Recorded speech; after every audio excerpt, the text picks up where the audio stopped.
Wah, terima kasih Bapa, terima kasih Tuhan Yesus, terima kasih Roh Kudus. Kami telah bersekutu dengan tubuh dan darah-Mu Yesus. Sebentar kami akan mendengarkan sebagian daripada kebenaran firman-Mu ya Bapa. Sebelum itu segala puji, hormat, syukur kami naikkan kepadamu Bapa, kepadamu Tuhan Yesus dan kepadamu Roh Kudus, karena Engkaulah Allah Tritunggal kami yang Esa.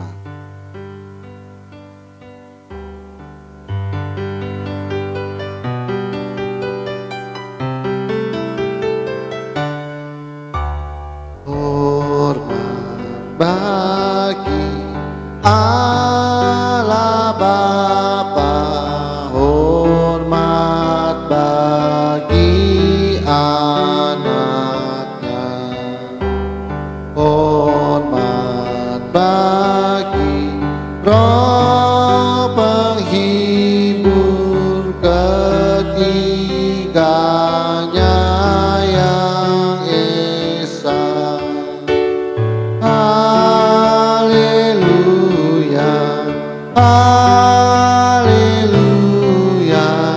ketiganya yang Esa.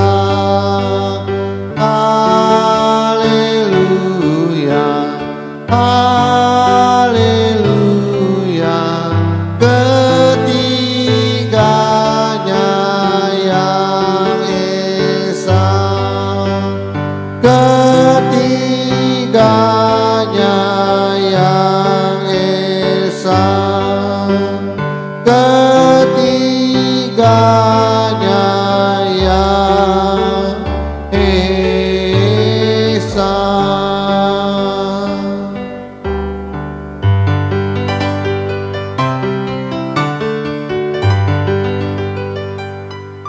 Berikanlah kami pengetahuan, pengertian, dan akal budi-Mu ya Tuhan, supaya kami menjadi orang bijaksana dan rendah hati seperti diri-Mu. Urapi hamba-Mu pada saatnya Bapa, Kau menjamah lidah bibir hamba-Mu Roh Kudus, supaya apa yang hamba perkatakan menjadi kebenaran-Mu yang sempurna di akhir zaman itu Tuhan. Sembunyikan hamba-Mu di balik salib-Mu, biarlah Engkau semakin besar dan hamba-Mu semakin kecil. Persiapan hati kami bagian tanah yang subur dalam hati kami, supaya firman yang ditaburkan dapat berbuah 100 kali lipat. Terima kasih Bapa, terima kasih Tuhan Yesus, terima kasih Roh Kudus. Di dalam nama Tuhan Yesus kami telah berdoa dan mengucap syukur. Haleluya. Kita yang percaya katakan amin. Mari kita ucap salam kita. 1, 2, 3. Salutam en Christo en dunameon energia mata. Salam di dalam Kristus, di dalam kuasa mujizatnya. Amin. Silakan duduk. Shalom semuanya. Oke, kita kudus hingga bersih dari kejahatan, episode yang ke-7 di khotbah yang ke-305.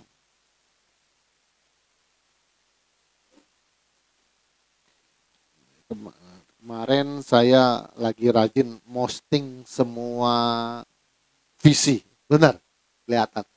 Pada kelenger semua, Ya, ada yang itu, ada yang dia ambil foto saya, di copy paste, dia taruh di postingannya dia, postingan di akun dia, tapi nge-tag nama saya. Nah, kalau di tempat saya nggak ada yang komplain, memang nggak ada yang komplain, tapi waktu dia ambil gambar slide saya, ditaruh di akun dia dengan mengetek nama saya baca komen dia, apa namanya, di kolom komennya dia rame. Ya. Nah, yang doktrin-doktrin yang komplain sih, wah ini bukan ajaran Kristen, dia bilang. Ini menekankan perbuatan. Kita diselamatkan karena iman. Orang-orang pada nggak mau kok. Oh, saya udah tahu pasti jawabannya. Mereka tidak mau melakukan firman Tuhan. Saya komenin. Kalau tidak mau melakukannya, saya bilang kan tidak masalah. Yang melakukan jemaat saya aja. Jadi saya komen di akun itu. Ya. Kalau yang mau iman campur akhlak bobrok, ya monggo-monggo aja. Saya juga nggak komplain kok. Berhenti langsung komen. Ya kan? Iman mau campur akhlak bobrok ya nggak masalah. Saya kan nggak komplain, saya bilang. Kenapa Anda komplain semua? Anda mau iman tanpa akhlak bobrok. Saya tambahin, insya Allah semoga masuk surga. Saya berhenti langsung komennya semua. Heran Pak.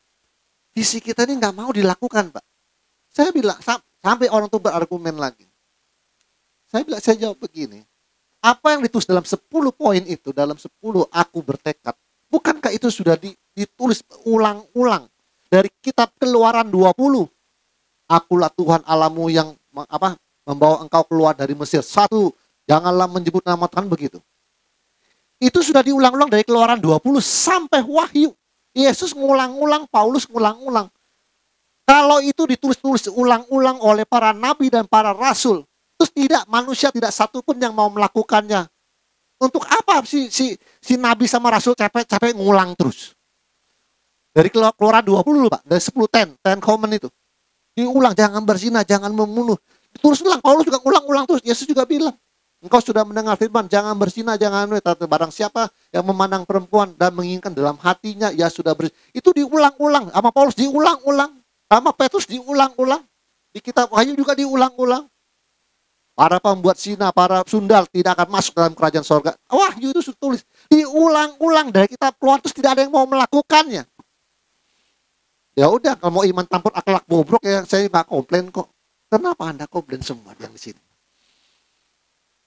Heran nih Pak ya. Volumenya gedein, naikin dikit. Ya, kalau nggak mau lakukan nggak apa-apa. Kita visinya memang kita ini sedang dilatih Tuhan untuk melakukan segala perintahnya. Waktu saya kita orang beriman kepada Yesus harus takwa. Yang artinya takwa adalah melakukan perintahnya dan menjauhi larangannya. Ya lagi, bukan takwa itu bukan agamanya seberang. Kita agama iman, bukan agama takwa. Ya ampun. Terus tidak mau melakukan perintahnya. Ya, ada lagi yang jawab. Oh, ini saya nggak mau korban, saya ingin mau cerita kepada Anda. Ada yang komen lagi. Kita bisa melakukan firman Tuhan karena anugerah Tuhan. Tanpa anugerah Tuhan kita tidak akan sanggup untuk melakukan firman Tuhan. Saya tanya, mau anugerah apa lagi sama Tuhan? Menurut saya anugerah sudah pol. Anda mau anugerah seperti apa lagi minta sama Tuhan? Mau seperti apa lagi? Mau minta apa? Akal budi sudah dikasih. Anugerah keselamatan sudah dikasih. Sampai Bapa di sorga memberikan anaknya dan menyediakan nyawanya. Mati di kayu salib. Anda mau anugerah apa lagi? Hidayah al-Isad wa al-Ban Alkitab sebagai guidance book of the life, pedoman kehidupan sudah dikasih juga. Mau apa lagi Pak? Kemauanmu untuk melakukan firman Tuhan, Alkitab berkata kemauan pun berasal dari Tuhan, sudah dikasih juga. Dikasih lagi hidayah at-taufik, itu dipermudahnya jalan-jalan hidupmu untuk melakukan segala perintahnya. Mau anugerah seperti apa lagi? Apa sampai Tuhan Yesus mau turun kedua kali? Sampai kamu mau melakukan Alkitab itu. Betapa tidak berakal budinya kekristenan ini. Maunya iman Pak, diselamatkan. Tapi melakukan nggak mau dia. Heran saya. Saya bingung kadang-kadang. Pusing saya. Apa saya seorang diri yang teriak-teriak untuk melakukan firman Tuhan? Ada lagunya. Taat perintahmu Tuhan. Pegang selalu firman Tuhan. Jadi kehendakmu kau nyatakan, kemuliaan bagianmu bagiku. Tetap aja harus taat. Sampai saya bikin postingan yang hurufnya besar semua. Tuhan telah membuka pintu sorga dengan matinya dia di kayu salib. Oleh karena itu, selamatkan dirimu dengan cara mematuhi perintahnya. Kan pintu sorga sudah dibuka. Selamatkan dirimu masing-masing. Dengan cara apa? Mematuhi perintahnya. Sambil nipu, sambil beriman, gak kena sama Tuhan. Sambil beriman, sambil berbohong, gak kena sama Tuhan. Anda beriman, tapi masih nyolong uang perusahaan, Anda gak ada gunanya. Iman tanpa perbuatan adalah nol, kosong. Iman tanpa perbuatan adalah mati. Apa yang kau lakukan di dunia ini? Saya nggak tahu juga Kristen model gini. Dia komplain, nggak apa-apa sih, menurut saya atur aja hidup kalian. Saya bilang itu hanya untuk jemaat saya, kami mau melakukannya. Dia bilang ukuran kebenarannya apa? Dia bilang apa namanya untuk menjadi benar? Ya gampang aja. Anda mau pakai ukuran apa? Saya tanya, Anda mau pakai ukuran apa? Mau pakai ukuran Weda? Kita suci Weda? Mau ikut aturan Tripitaka, Alkitab atau Kejawen? Satu komen saya, Kristen ada paling bobrok akhlaknya dibanding semua agama. Kelihatannya cuma cinta kasih, nggak ada bedanya. Orang perenungan sudah manunggaling kaulu Gusti di Kejawen. Anda apa yang Anda hasilkan di gereja ini? Anda mau pakai ukuran apa? Saya bilang, kitab suci Weda, kitab suci Tripitaka, atau kitab suci Alkitab, atau sistem Kejawen. Anda mau ukur akhlak Anda dengan apa? Sebut aja Alkitabnya. Nanti kita sama-sama bahas, kita diskusi. Nggak ada yang berani komen. Karena memang mereka pasti lemah di Tripitaka, lemah di Al-Quran, pasti lemah di Kejawen. Saya nggak tahu. Karena nggak punya pengetahuan itu. Dia pasti nggak berani. Mau ukuran Alkitab, hancur Anda. Kalau Anda ngukur akhlak Anda pakai Alkitab, hancur Anda. Hancur. Anda mau ngukur akhlak Anda pakai Alkitab, roboh Anda sudah nggak kepake Anda. Makanya saya tantangin mau ukuran apa? Mau Tripitaka, Weda, mau apa Kejawen, apa Alkitab? Ukurannya apa? Untuk menyatakan Anda itu benar. Gak ada yang masuk semuanya, Bu. Gak ada yang masuk. Luar biasa kekristenan ini.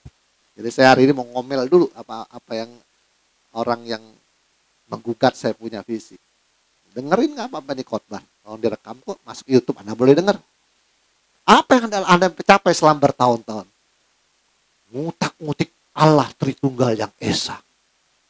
Logos telah menjadi manusia. Berputar-putar di situ Anda S3. Yesus adalah Allah. Kita juga tahu Pak Yesus itu Allah Pak. Ngapain ngebahas itu muter-muter di situ? Pernahkah bertanya, bikin tema, siapakah dirimu yang sebenarnya? Mengapa kita masih berbohong sebagai orang Kristen? Pernah nggak introspeksi? Pernah nggak berbicara tentang apa yang sudah timbul yang jahat dihilangkan? Apa yang belum timbul dicegah? Apa yang sudah timbul yang baik dikembangkan? Dan apa yang sudah dikembangkan dilakukan? Pernah nggak Anda sampai ngajar ke sana? Kapan mau agung dan mulia? Muter-muter aja di doktrin teologi. Saya ketawa-tawa aja. Saya cuma bilang, yang melakukan jemaat saya. Kalau yang di sini tidak mau melakukan, saya juga nggak komplain, saya bilang. Semoga insya Allah masuk surga. Saya tamain komennya begitu. Ya kan, kalau semoga Pak. Ya enggak. Ya, kan bukan urusan saya, betul. Loh, surga itu punya Tuhan Yesus, bukan punya kakek moyang saya. Ya enggak. Kalau Anda sambil beriman, sambil nipu, sambil beriman, sambil berbohong, itu terserah Anda. Gitu. Anda sambil beriman, haleluya, maka Rio sambil besi 10 diganti besi 8. Ya enggak masalah kok. Anda ngecor, aturannya besi 10, Anda ganti besi 8, oh, kayaknya bisa. Nggak masalah bagi saya. Ya, pasti alasannya apa? Kalau kita kurang sedikit, untungnya lebih gede. Ya, nggak apa-apa. Ya, kita harus mendapatkan rezeki yang halal. Saya mau mengikuti setiap langkah kaki Tuhan. Nah, itulah langkah kaki saya. Ya, ini memang pencapai seperti ini memang nggak gampang. Tapi kalau Anda mau ukur akhlak Anda mau pakai kitab suci ya apa? Kita bahas sampai panjang lebar. Oke, 2 kudus sehingga bersih dari kejahatan. Sampai mana ya? 12:30 ya. 12:30 ingetin saya supaya jangan lama-lama. 2 Tim 2:21, jika seorang menyucikan dirinya dari hal-hal yang jahat tuh, ia akan menjadi perabot untuk maksud yang mulia. Ia dikuduskan, dipandang layak untuk dipakai tuannya dan disediakan untuk setiap pekerjaan yang mulia. Menyucikan dari hal-hal yang jahat. Orang sombong itu jahat nggak? Iya. Orang sombong artinya dia kan merendahkan orang lain. Itu perilaku jahat itu. Ini kata-kata ini dalam kejahatan, dalam kesombongan nggak boleh ngomong begini ya. Saya kasih tahu, ini bukannya mau sombong ya. Ini bukan sombong saudara. Kalau Anda memulai kata-kata Anda, ini bukan sombong ya, itu sebenarnya Anda sedang sombong. Benar nggak, Bu? Ya. Ini saya bukan mau sombong nih, saya mau cerita nih. Belum cerita aja udah sombong. Awal katanya aja udah nyata. Artinya ya, tanpa Anda Anda sedang mau mencerita kelebihan Anda toh. Ya kan? Belum cerita. Nih saya mau cerita nih, bukan mau sombong nih ya. Belum cerita loh. Saya bukan yang mau sombong nih. Ceritanya itu pasti Anda mau menceritakan kelebihan Anda, keunggulan Anda. Kan begitu. Belum cerita. Ini bukan mau sombong ya, saya mau cerita nih. Anda memulai perkataan aja udah salah.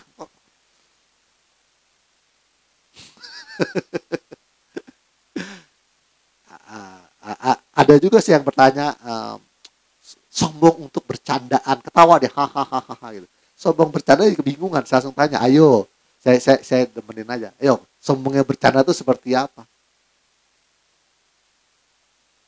Gampang, kita emang gampang. Kecil tuh mah, kan candanya kecil. Itu bercanda yang sombong itu. Tuhan Yesus pernah nggak gitu? Kanker kecil kata Tuhan. Sambil kecengesan. Gak boleh itu.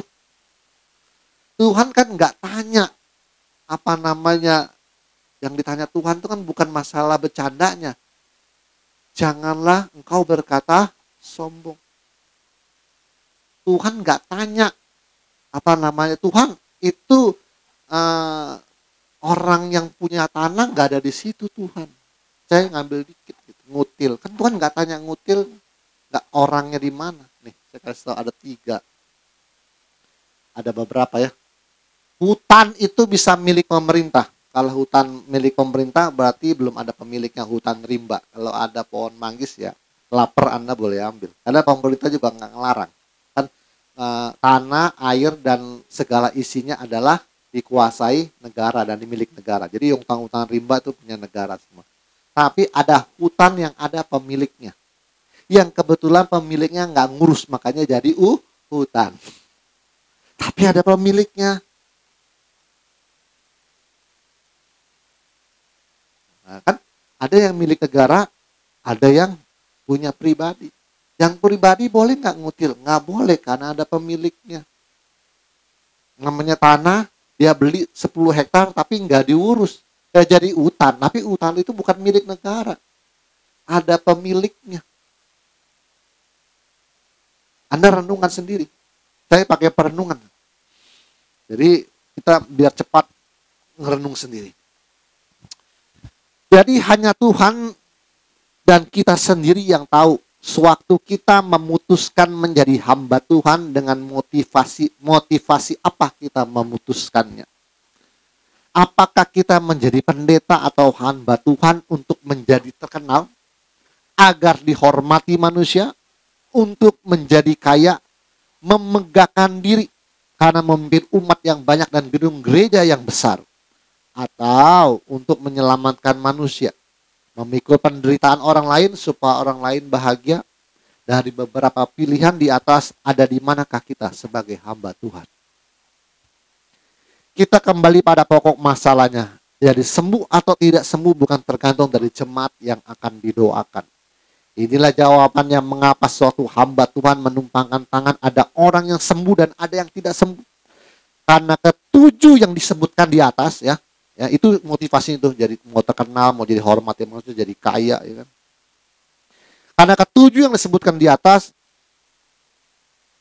hamba Tuhan belum sempurna 100%. Jadi ada lolos dia.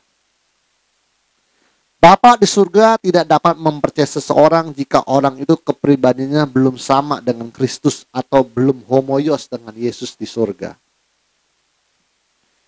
Yohanes 2:24. Tetapi Yesus sendiri tidak mempercayakan dirinya kepada mereka karena ia mengenal mereka semua. Dalam terjemahan NLT Kalam Hidup tertulis lebih mudah kita ngertinya. Tetapi Yesus tidak mempercayai mereka sebab ia mengenal manusia sampai ke lubuk hatinya. Dia sendiri sudah tahu bahwa manusia mudah berubah pendiriannya. Nah, saya bilang pernah ada satu kasus, manusia itu biasanya Kalau miskinnya kelamaan, bisa timbul dendam yang tersembunyi. Miskin kelamaan itu bisa ada dendam yang tersembunyi. Nanti kaya balas dendam dia. Arogan. Dulu warung sebelah, dulu waktu saya masih mikir mau ngutang aja susah bener. Ditagih-tagih, sekarang saya udah kaya. Ada orang miskin kelamaan itu bisa jadi dendam. Itulah Tuhan bilang, waktu dia miskin rendah hati, waktu dia kaya timbul arogan. Itu berubah dia pendiriannya. Itu nggak gampang loh. Oke. Manusia itu mudah berubah pendiriannya. Contoh, jika suatu hari ia berjanji bahwa akan hidup kudus di hadapan Tuhan. Ayo, janji ya. Habis baptis janji. Tetapi waktu ia hidup susah, ia mulai lagi mencuri, mulai lagi ia menipu, mulai lagi ia berbuat curang dan lain sebagainya. Jadi Tuhan tidak memerlukan kesaksian manusia yang mengatakan, Tuhan, Engkau harus memberkati orang ini karena ia orang jujur. Tuhan, Engkau harus memberkati orang ini karena ia orang yang tidak serakah. Tuhan, Engkau harus memberkati orang ini karena ia adalah orang yang benar, Tuhan. Tuhan tidak memerlukan kesaksian manusia. Karena Tuhan tahu dan mengenal dalam sampai lubuk hati kita. Karena manusia mudah berubah pendiriannya. Ini jaga-jaga nih. Jangan sampai berubah pendiriannya. Kita kalau masih kecil, ingge.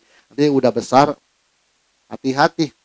Kita kalau sekarang masih kecil, kadang-kadang dipandang rendah orang, ya tunggu waktunya. Kita berkata, ya tunggu aja waktunya.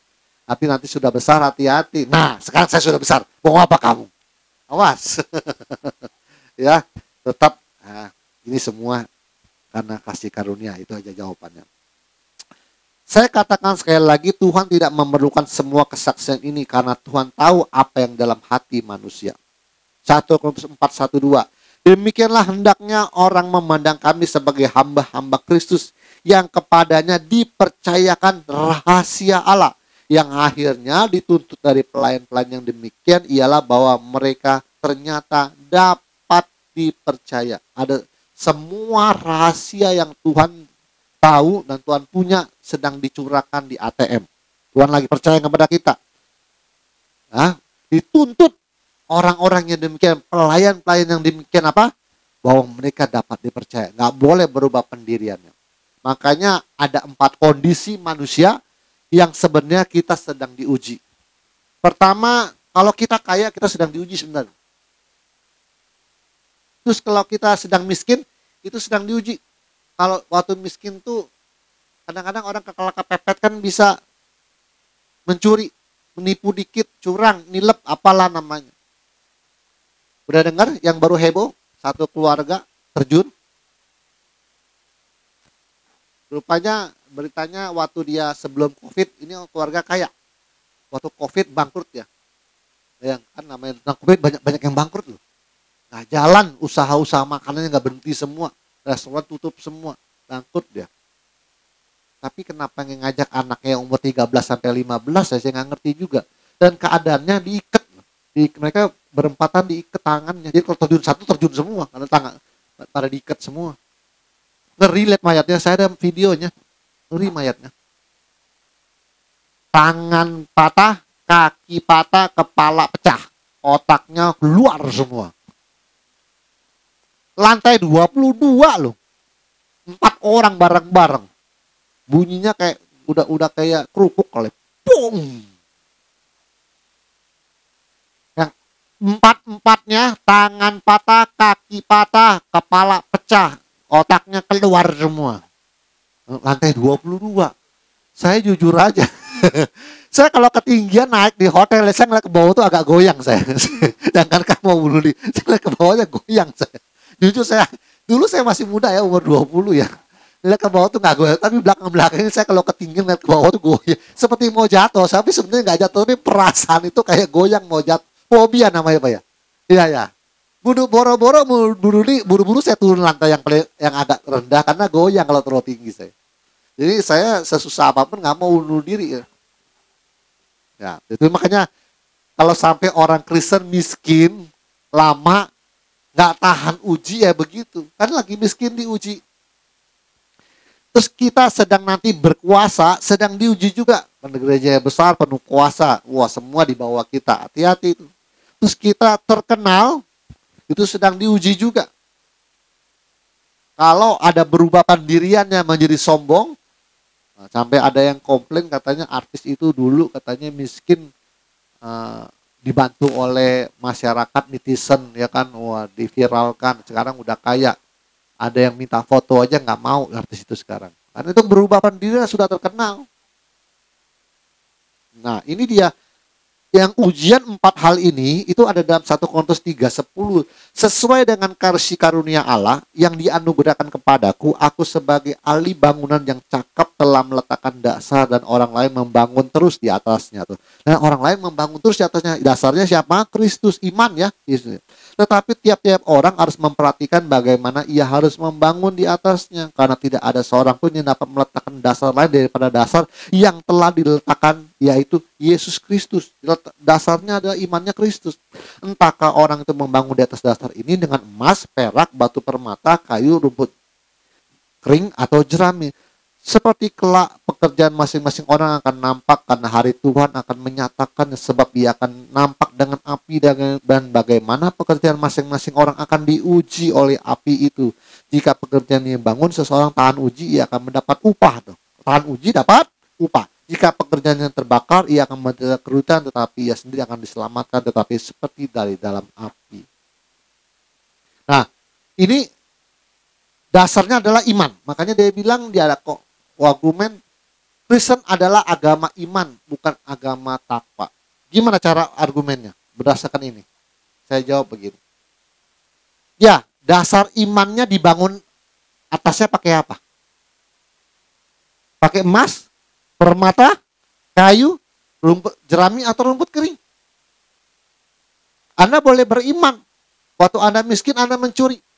Anda boleh beriman waktu Anda kaya, Anda menjadi sombong. Anda boleh beriman waktu Anda berkuasa, bagaimana arogannya Anda memimpin.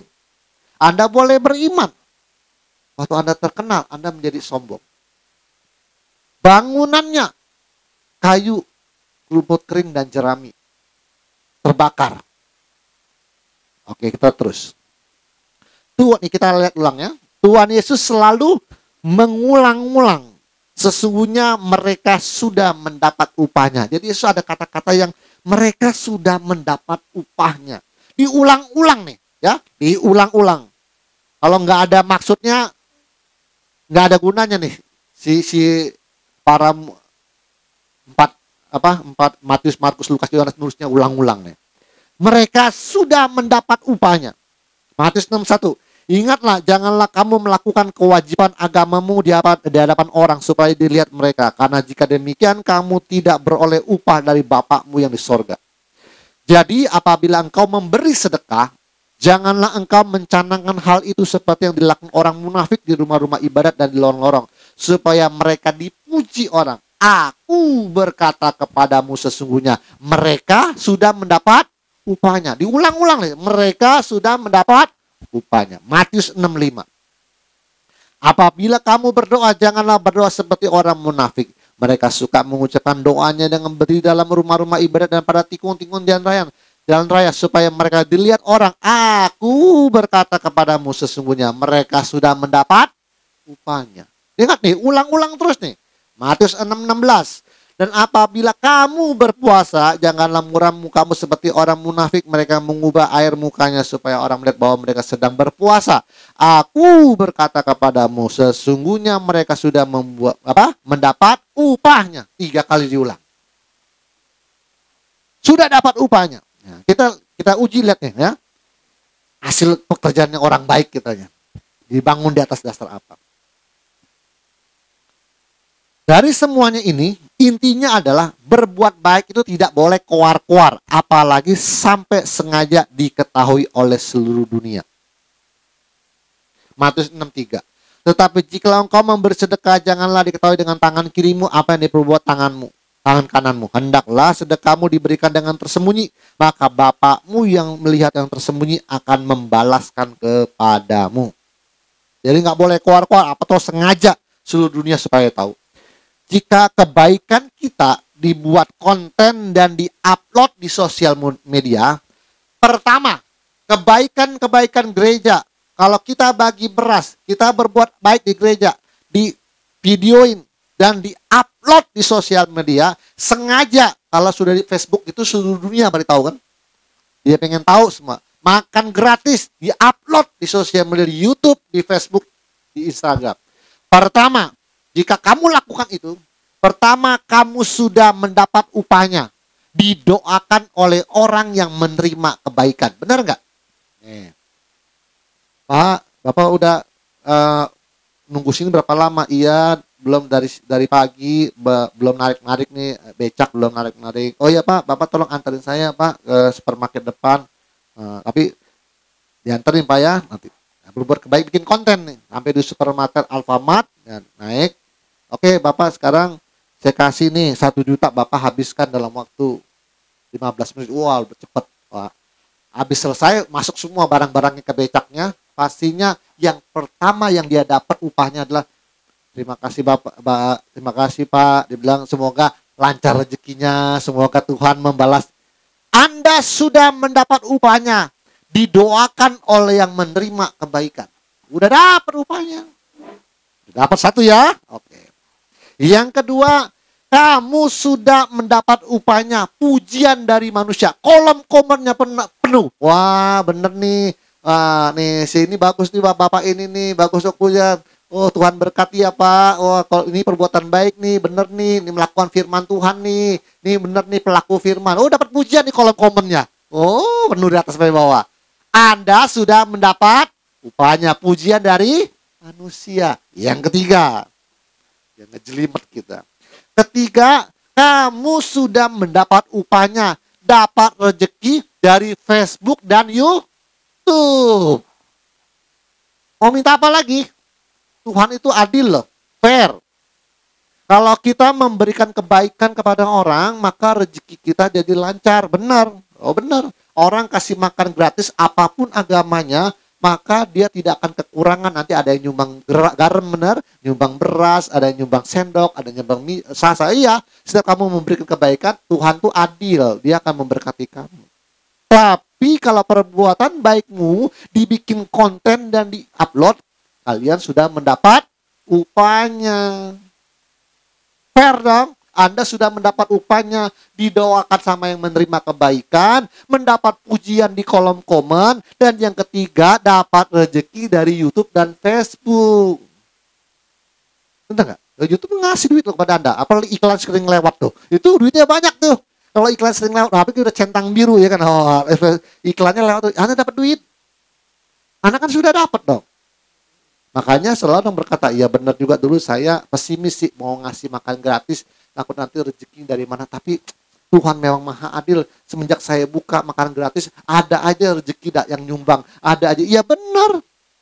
Benar itu benar. Itu hukumnya. Berbuat kebaikan Tuhan akan kasih kamu lancar. Benar itu. Kan barang siapa melakukannya kepadaku, dia sudah melakukan kepada hambaku yang kecil ini sudah melakukan bagi aku. Tuhan kasih kamu berkat. Kamu sudah dapat upahnya 3 loh. Didoakan sama orang penerima kebaikan, kamu sudah dapat pujian manusia di kolom komen, dan kamu sudah dapat rezeki dari Facebook.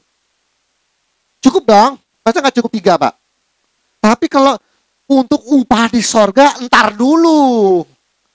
ya. Kalau ngomong tentang upah di sorga, entar dulu nih. Ini sudah upahnya, Anda sudah mendapat upahnya. Tapi kalau ngomong upah atau pahala di sorga, entar dulu. Harus diuji dengan standar kebenaran Allah yang tertulis dalam hidayah Alkitab. Upahnya dunia udah dapat dong. Tapi kalau untuk upah di sorga, pahala di sorga, entar dulu. Oke, 30 menit. Minggu depan kita lanjutkan. Biar kepalanya makin bisa masih fresh. Oke, jadi untuk upahnya di sorga entar dulu Pak, entar dulu, ya kan? Tuhan sudah fair loh, Tuhan sudah adil, Tuhan sudah mengasihi Anda apapun agamanya, ya kan? Apapun agamanya, Anda sudah berbuat kebaikan, bantu tukang beca, kasih orang makan gratis. Ya kan? Tukang somai, wah banyak konten-konten berbuat kebaikan. Ada yang ibunya nggak bisa sekolahin, disekolahin, dibikin konten dulu. Ya. Anda sudah mendapat 3 upah di dunia ini. Doa dari penerima kebaikan, apalagi tadi? Sudah dapat pujian di kolom komen dan sudah dapat rezeki dari Facebook dan YouTube. Tapi itu kan Tuhan sudah adil. Kamu memberi, aku membalasnya kebaikan kamu. Tapi untuk upah di sorga, entar dulu. Kita uji dulu dengan standar yang Tuhan mau. Oke? Itu minggu depan. Mari Tuhan Yesus memberkati dan kita berdoa. Terima kasih Bapa, terima kasih Tuhan Yesus, terima kasih Roh Kudus, hamba-Mu telah selesai ya Tuhan. Pada saat ini Tuhan, kumpulkan kami minggu depan dengan tubuh yang sehat dan pikiran yang cerah Tuhan. Berkati kehidupan kami hari demi hari Tuhan. Engkau membuka jalan-jalan kehidupan kami. Apapun dalam kehidupan kami ingin belajar terus untuk legowo nerimo impandum. Kami ingin terus Tuhan belajar dalam kehidupan ini Tuhan untuk menerima semua keputusan-Mu Tuhan. Engkau sumber daripada akal budi. Jadikan kami seperti diri-Mu Tuhan, tanpa perbantahan, pembangkangan, pemberontakan, tanpa keluh kesah dan sungut-sungut Tuhan. Kami ingin belajar untuk menerima sepenuhnya semua pemberian-Mu dan perbuatan-Mu dalam kehidupan kami Tuhan. Terima kasih Bapa, terima kasih Tuhan Yesus, terima kasih Roh Kudus. Karena dengan iman kami percaya Tuhan tak pernah salah. Sepertinya hidup ini muter-muter, tapi hamba-Mu percaya dan kami yang di ruangan ini percaya Tuhan tak pernah salah dan pasti benar. Terima kasih Bapa, terima kasih Tuhan Yesus, terima kasih Roh Kudus. Kuatkan kami Tuhan dengan niat kami. Kuatkan kami Tuhan dengan tekad kami. Kuatkan kami dengan keteguhan hati kami Tuhan. Untuk melakukan sungguh-sungguh apa yang menjadi kehendak-Mu dalam kehidupan kami. Yaitu melakukan segala perintah-Mu ya Tuhan. Terima kasih Bapa, terima kasih Tuhan Yesus. Terima kasih Roh Kudus. Di dalam nama Tuhan Yesus kami telah berdoa dan mengucap syukur. Haleluya. Kita yang percaya katakan amin. Tuhan Yesus memberkati.